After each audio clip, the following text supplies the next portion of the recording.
Efirda ochiq muloqot eshitasiz. Zamonamizning eng dolzarb mavzulari. Afsuski, qaysi bankada yo'q, bilib bo'lmaydi. Bankaga tushib Murojaatlardan yarmi zo'ravonlik bilan bog'liq. Masalan, bitta zo'ravon dorixonada mana shu dori mana shu shaxsga qimmat ariza bermagan taqdirda taqdirida ham shunaqa. Erkin fikr almashish. Muammolar yechimiga birgalikda yondashish. Yurist, psixolog innovatsion shaklda is gazdan zaharlanish kabi salbiy holatlar ota-ona mana shu farzandi tarbiyasiga mustahkam bo'lish kerak. Ochiq muloqot eshittirish. Birgalikda tinglaymiz. Ochiq muloqot.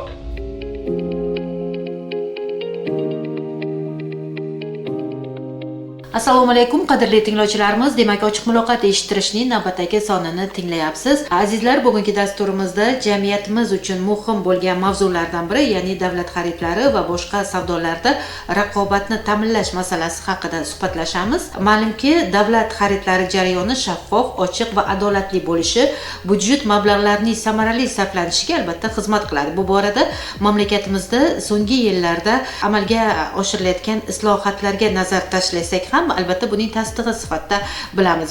Bugun biz mavzu doirasida suhbatlashish uchun studiyamizda mehmonimizni taklif etganmiz. Demak, tanishtirib o'taman. Raqobatni rivojlantirish va iste'molchilar huquqlarini himoya qilish qo'mitasining Qashqadaryo viloyat hududiy boshqarmasi bosh mutaxassisi Elyor Jo'rayev. Avvalambor Elyor, studiyamizga xush kelibsiz deyman. Bugun aynan shu mavzuda, demak, aytganimizdek, raqobat nima uchun muhim, u qanday tartibda ta'minlanadi va qonun buzilish holatlariga qanday choralar ko'riladi, shu va boshqa savollar atrofida bugun suhbatlashishni lozim topdik. Avvalambor xush kelibsiz. Marhamat. Assalomu alaykum. O'zi umuman Elyor, davlat xaridlari o'sha tizimida raqobatni ta'minlash nima uchun muhim hisoblanadi? Keling, mana shu savolga dastavval javob bersangiz. Davlat xaridlari bu davlatimizning budjet mablag'larini, budjetdan tashqari mablag'larning sarflanishini oqilona, shaffof va erkin foydalanishi bo'yicha tizim hisoblanadi. Buning shaffofligi, erkinligi va tadbirkorlar o'rtasida raqobat muhitining shakllanganligi, to'g'ri taqsimlanishiga sabab bo'ladi. O'zi agar Elyor, masalan, raqobat mavjud bo'lmasa, qanday salbiy oqibatlar kelib chiqishi mumkin deb o'ylaysiz? Davlat xaridlari sohasida raqobat muhiti shakllanmaganligi, buyurtmachi va ishtirokchilar o'rtasida kelishuvlar paydo bo'lishiga, davlat mablag'lari talon-taroj bo'lishiga va boshqa oqibatlarga olib keladi. Hozirda hududiy boshqarmamiz tomonidan davlat xaridlari sohasida va raqobat to'g'risidagi qonun talablarini rioya qilinishida ko'pgina ishlar amalga oshirilmoqda. Jumladan 2025-yil davomida 606 ta davlat xaridlarida qonun buzilish holatlari aniqlangan. Ushbu qonun buzilish holatlariga hududiy boshqarmamiz tomonidan tegishli choralar ko'rib borilmoqda. Buyurtmachilar, ishtirokchilar va tadbirkorlik subyektlari o'rtasida ko'pgina seminarlar, tushuntirishlar olib borilmoqda qonunchilik to'g'risida.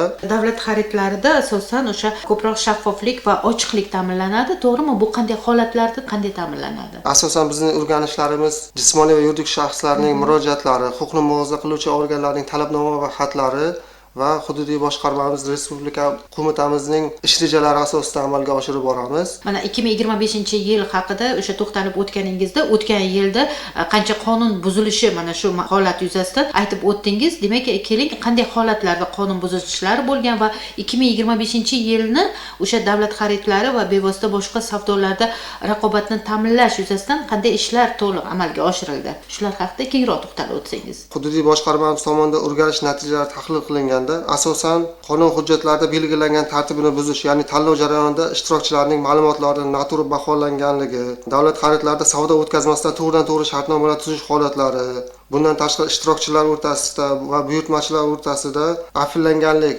manfaat to'qnashuv holatlariga yo'l qo'yilganlik holatlari aniqlangan. Bu holatlar bo'yicha hududiy boshqarmamiz tomonidan tegishli buyurtmachi va ishtirokchilarga ish qo'zg'atish to'g'risida ajrimlar chiqarilgan, ularga tegishli qonun buzilish holatlariga kelgusida yo'l qo'ymaslik, qonun buzilish holatlarini to'xtatish va kelgusida yo'l qo'ymaslik bo'yicha qaror va ko'rsatmalar berilgan. Tegishli xodimlarga, mansabdor shaxslarga ma'muriy javobgarlik choralari ko'rilgan. Bundan tashqari korporat buyurtmachilarga moliyaviy jarimalar ham qo'llanilgan. Davlat buyurtmachilari tomonidan eng ko'p uchraydigan qonun buzilish holatlari qaysilar? davlat xaridlarida buyurtmachilar tomonidan ko'pgina qonun buzish holatlari uchraydigan holatlar, bular ishtirokchilarning topshirgan hujjatlarini noto'g'ri baholaganlik, baholash mezonlari ishlab chiqilmaslik holatlari ko'pgina uchrab turadi. Va bu bo'yicha choralar ko'riladi, to'g'rimi? Va bu bo'yicha doimiy o'rganish natijalari bo'yicha choralar ko'rib borilmoqda. Agar bordi-yu fuqarolar yoki o'sha tadbirkorlar huquqbuzarlik holatlarini, o'sha huquqbuzarlik holatlari sodir etilayotganligini ko'rsalar, kimlarga va qanday holatlarga murojaat qilishlari mumkin bo'ladi? Qonun buzilish holatlari yoki alomatlari bo'yicha hududiy boshqarmamizning elektron pochta manzillariga, ishonch telefon raqamlariga yoki kelib o'zimizga murojaat qilishlari mumkin. Bu bo'yicha ishlar amalga oshirib, tegishli choralar ko'rib boramiz. Hududiy boshqarmamiz tomonidan 2025-yil davomida 606 ta 347 milliard so'mlik tanlov tender savdolarida o'rganish ishlari amalga oshirilgan. O'tkazilgan o'rganishlar davomida 561 ta tanlov tender savdolarida O'zbekiston Respublikasining davlat xaridlari to'g'risidagi va raqobat to'g'risidagi qonun talablariga rioya qilinmaganlik holatlariga yo'l qo'yilganligi aniqlangan. Hududiy boshqarmamiz tomonidan huquqni muhofaza qiluvchi organlarning talabnoma va xatlariga asosan tanlov tender savdolarining qonuniyligi yuzasidan 337 ta tanlov tender savdolari o'rganish o'tkazilgan bo'lib,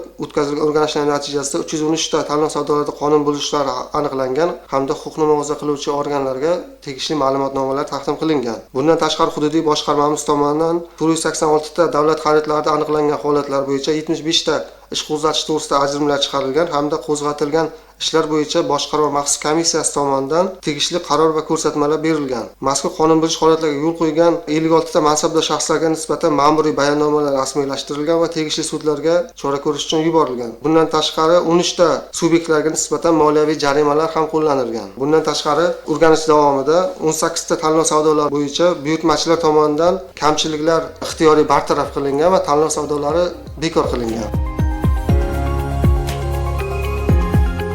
Ayniqsa elektron tender va tanlovlar joriy etilishi raqobatni kuchaytirishda muhim qadam bo'ldi.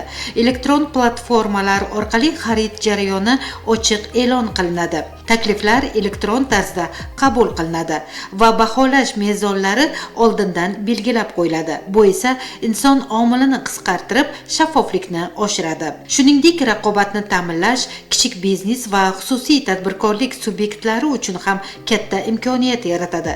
Ilgari faqat yirik korxonalar ishtirok etgan tenderlarda bugun kichik korxonalar ham teng asosda qatnashmoqda.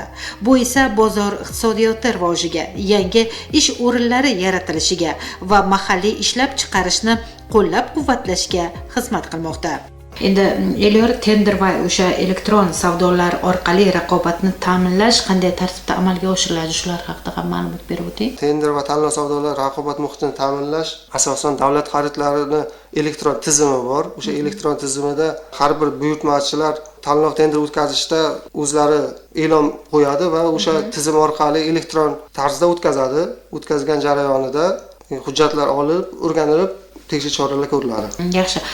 Bugungi kunda o'sha kichik biznes va xususiy tadbirkorlar uchun qanday imkoniyatlar yaratilgan? Ushbu sohada kichik tadbirkorlar va biznes sohasi vakillariga ko'pgina imkoniyatlar yaratilmoqda hozir.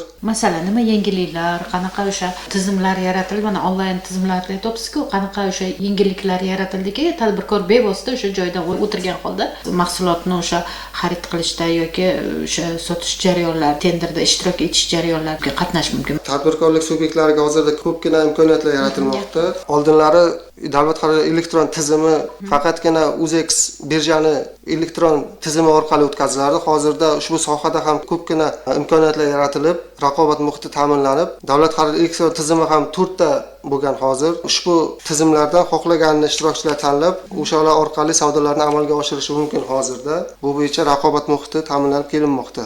Raqobatni ta'minlash orqali aholi va tadbirkorlar qanday manfaat ko'radi? Davlat xaridlarida raqobat muhitini ta'minlanganligi to'g'ri ishtirokchilar va aholiga katta imkoniyatlar olib keladi.